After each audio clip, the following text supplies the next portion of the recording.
Now that we have talked about what a disability is, different types of disabilities, self-advocacy, and confidentiality, it is time to discuss applying for accommodations within our BHS. If you know you have a disability or suspect you may have one and feel that you need accommodations, you should request accommodations or services or inquire about being tested for a disability as soon as possible. You can only start receiving accommodations once all the steps are taken and you have been approved, so you should not wait. Accommodations are not retroactive. This means that they cannot be applied to courses you have taken or are currently taking until you go through the process and are approved. The first step is to complete and submit the registration form on the Rutgers website. You must also answer the questions as accurately and thoroughly as possible so that the Office of Disability Services can process the request efficiently. Once the form is submitted, you will receive a confirmation email, and someone from ODS will contact you, typically within 3 days. You can fill out the form through logging in with or without your Rutgers Net ID. However, if you are a medical student, you must use the form without a Net ID, both of which are shown on this slide. Within the form, there is also a question about your campus. As shown in the slide, always put RBHS, even if you are taking classes at Newark, New Brunswick, or another campus. Once someone from ODS contacts you, they will schedule an intake interview. During this interview, ODS will explore your accessibility-related needs and discuss how ODS might best assist you in ensuring equal access at Rutgers Biomedical and Health Sciences. The meeting can take place in person, by Skype, or by phone, and usually takes about 45 minutes. The next step is to submit the appropriate documentation for your disability that demonstrates how your disability impacts a major life activity. We will talk more about documentation guidelines soon. However, you can submit the documentation via email, fax, or by bringing the documentation to the intake interview.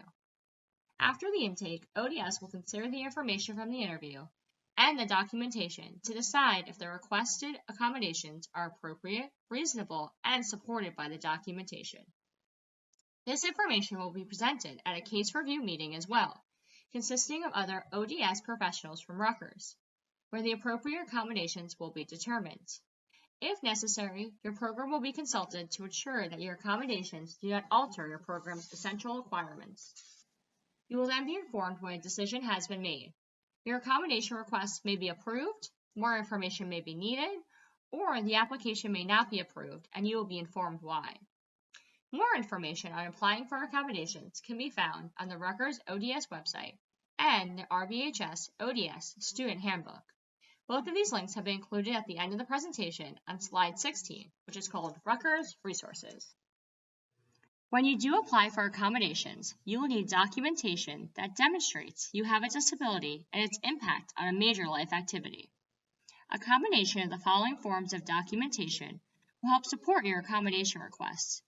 These include a self-report from you, medical and health records, psychoeducation or neuropsychological reports, school records such as an individualized education plan, IEP, or 504 plans, and observations and interactions. Professionally prepared documentation should come from a qualified professional who is licensed or properly credentialed and is relatively recent. It must also include a clear diagnostic statement that identifies the disability and important information about the disability. Documentation should also be thorough enough to demonstrate whether and how a major life activity is substantially impacted by providing a clear sense of the severity, frequency, and pervasiveness of the disability. A description of the expected duration, progression, and stability of your condition should be included as well. This documentation helps ODS understand how the disability may impact you and helps ODS make informed decisions about reasonable accommodations that would facilitate equal access for you in courses, programs, facilities, and activities. However, ODS may substitute another reasonable but appropriate accommodation. ODS also has the right to request additional documentation or deny an accommodation request that is unreasonable or not supported by the documentation. Documentation of a specific disability does not translate directly into a specific accommodation or set of accommodations. Instead, reasonable accommodations are determined on a case-by-case and course-by-course basis, and based upon a deliberative and collaborative process that is responsive to the unique experience of an individual and the unique course and/or program the student is enrolled in. You can find more information on documentation guidelines on the RBHS ODS website and the RBHS ODS Student Handbook. Both of these links have been included at the end of the presentation on slide 16, which is called Rutgers Resources.